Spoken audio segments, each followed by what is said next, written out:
In this video, we're going to be taking a look at a dual fan VGA cooler, like an aftermarket cooler here, for the GTX 580 and 570.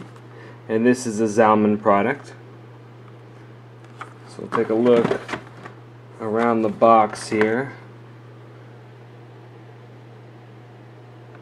So basically what this is going to do is it's going to replace the stock cooling on a reference GTX 580 with Zalman's own dual fan cooler.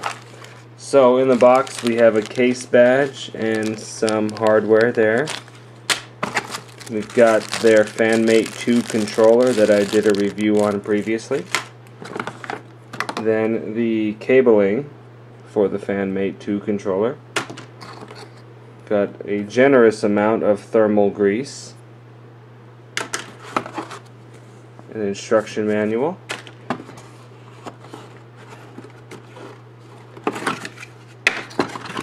And then, wow, that scared the hell out of me. Okay, and then we have the cooler itself, and here is what goes on the, the rest of the card on the top, being that, let's see, I'm trying to explain this here. That goes on the GPU, and then this goes on the rest of the card. So then the fan would blow across this entire heatsink here. So anyway, here's a good look at it. There's two, I believe these are 92mm fans. And then there's the heat pipes and the rest of the heat sink that bolts down to the GPU.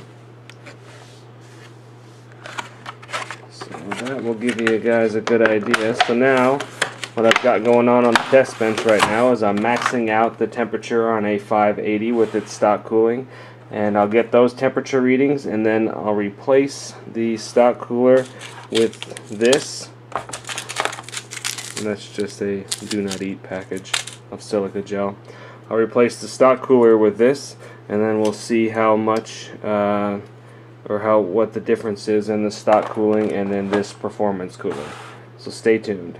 Okay, so first we start by putting the video card on its backside up, and using like precision screwdriver is what I found to be the best.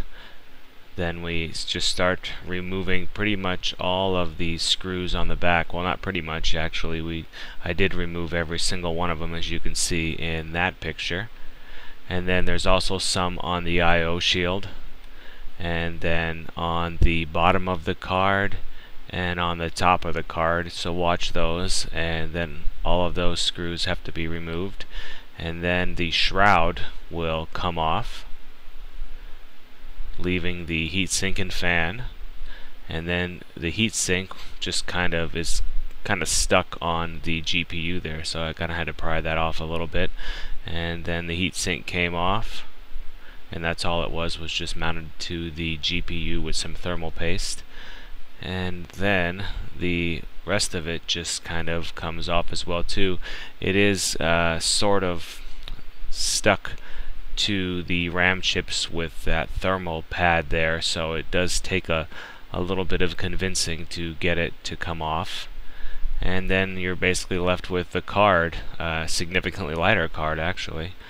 And then I use some of this thermal material remover from Arctic Clean that I really like to use that stuff, and I was able to get all of the thermal paste and residue left behind from the thermal pads off.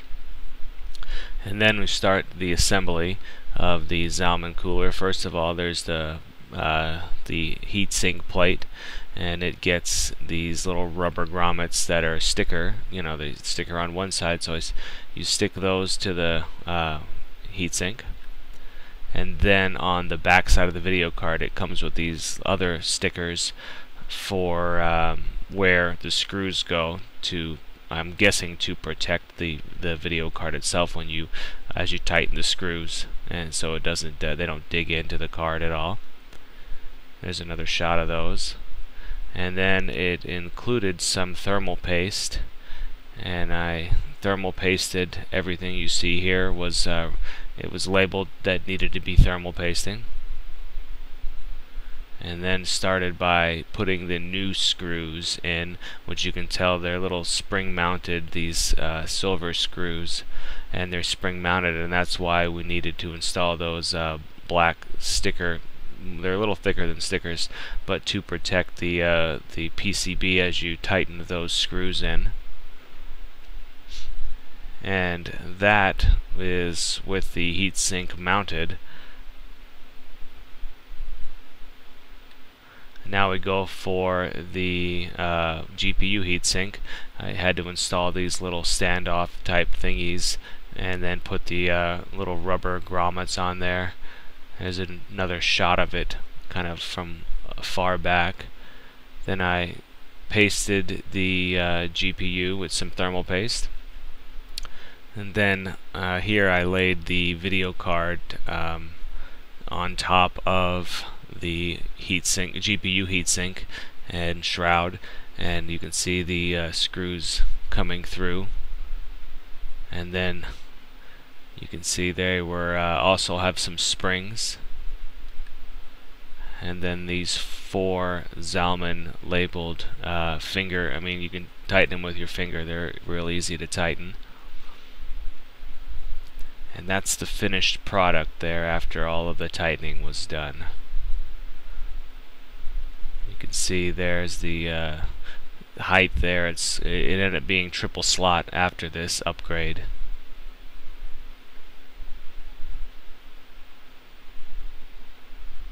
Here's a good shot of it being triple slot right there.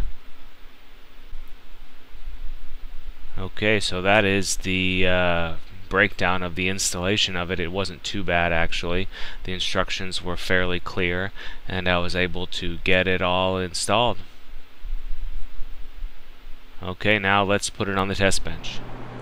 Okay, so there it is, installed on the test bench. As you can see, like in the pictures before, it is a triple slot now with that Zalman cooler.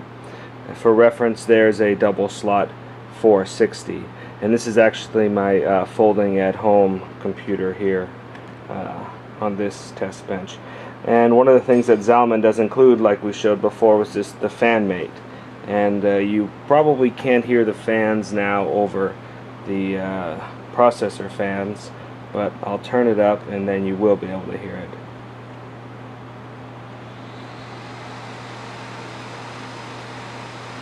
So that's maximum, which definitely is quieter than the stock cooling on the 580. We'll go back down to minimum, and now I'll let it idle for a while, and we'll get back on minimum. We'll do some idle temperatures. Okay, so I've given it about 20 minutes to idle, and we can see the room temperature is 23.7 Celsius. And then when I come up here, we're using MSI Afterburner, and we're getting, now with the screensaver. See, we've got, well, it popped up to 32 there, but it had been running in the 30-degree range at minimum. Looks like it's starting to drop down. Okay, so you can see the graph there shows that it was running about 30 degrees. I got a max of 37. That was probably during boot up and loading and stuff like that. So we're looking at 30, 31 degrees. So that's about 7 to 8 degrees delta above the ambient temperature. So now I'm going to put it under load for a while, and at this point I will be turning it up to maximum, which you can hear there. So now I'm going to use folding at home to put this under load, and then we'll come back about a half an hour later and we'll see what the temperatures are under max load. Alright, so I'm about 40 minutes into it right now. The ambient temperature of the room has gone up a bit. Got 25.4 Celsius there.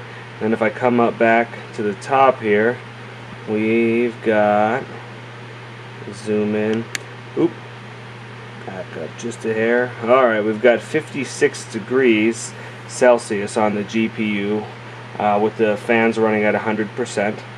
I did turn it down to minimum, and that's where we kind of got this peak up here. It got to about 64 degrees in there, 63 degrees. So yeah, I guess 63 is shown right there. Now we've turned it back up to 100% though, and it's back down, kind of stabilized at 56. So that's kind of where I think it will hold. That's where it was before I turned the fans down after 40 minutes of folding at home. And yeah, so pretty good temperatures. When I used to do this folding at home on this particular card with the stock cooling, first of all, the stock cooling was a hell of a lot louder, and then second of all, we're seeing temperatures of 80 degrees Celsius on the GPU. So 56 is a far cry from 80, so I would say that this thing is kind of a win. Pain in the butt to install, and I guess not too bad. I mean, kind of a pain in the butt to install, and it's a triple slot solution now, so if you had to SLI it with a couple other cards, or excuse me, one other card, you'd have to have, you know, the motherboard would have to have different slotting so you could fit the second card in if you were to do, you know, have another card with the same cooling solution. But and then I doubt you could do tri-SLI with this either, unless it was it'd have to be a really longer board. And plus two, you definitely need flexible SLI connectors. These with the triple slot, the finger, or excuse me, the shroud is taller than the finger, so you would definitely want to have a flexible one so you could go over that shroud and then come back down to the back side of the second card. So that would be a couple of the points to make about SLIing these cards together. But I mean, this is 100%, and the video card is working hard. It's holding, you know, 56 degrees still. Yeah, I mean, that's really awesome that it's this quiet. I really like this cooling solution. Gives us a lot of headroom for overclocking. This card is the stock 772 and 2000 on the memory, so I did not overclock it, but boy, I tell you what, you probably still could get some overclocking headroom out of this. So yeah, so anyway, that kind of wraps up my little overview here of the Zalman dual air cooler. I guess the only thing really not crazy about the green either, but you know, what do you do? It's awesome temperatures, and depending on your color scheme it may or may not work. And I guess I should point out too that the LED, those are LED fans, as you can tell, there you go, their intensity matches or goes up and down with the speed of the fans, no doubt due just to the voltage. I mean, it's just less voltage to the LEDs to make them a little more dim. But yeah, so that wraps up my installation and overview and some testing on the Nvidia Zalman air cooler for the 580 and 570 series from Nvidia. And as always, thank you for watching.